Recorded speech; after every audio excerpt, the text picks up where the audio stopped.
Libéré, libéré, Christ m'a libéré. Libéré, libéré, Christ m'a libéré.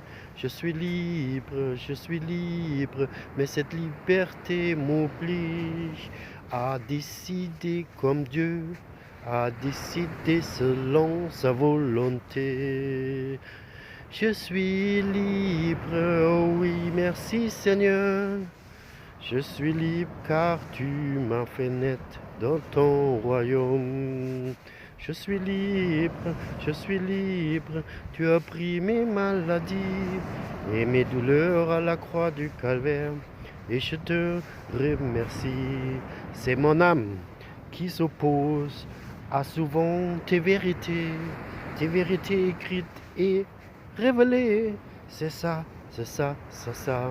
Mais Jésus aussi, en Gethsémane, à un moment donné, comme il était Dieu incarné dans un corps d'homme, lui aussi, s'il pouvait passer cette coupe-là.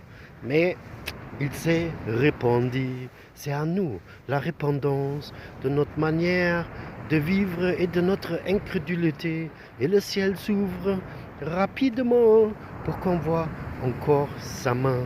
Mais pas simplement sa main, c'est son cœur, son amour et sa présence pour que nous vivons cette vérité, le royaume de Dieu, comme cette nouvelle race qui n'a jamais existé, la nouvelle création qui le partage pour nous tous et qui nous permet aujourd'hui d'avoir accès à son cœur. Frères et sœurs, avoir accès à son cœur.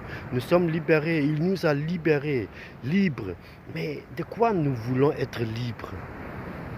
En tout cas, des fois on se sent seul. Des fois, on est dans un combat tout le temps pour l'argent, pour payer les factures, payer ci, payer ça. Des fois aussi, dans notre corps, là, il y a des choses qui s'incrustent, qui nous affaiblissent. Je ne parle pas de maladie, car le chrétien n'a pas de maladie.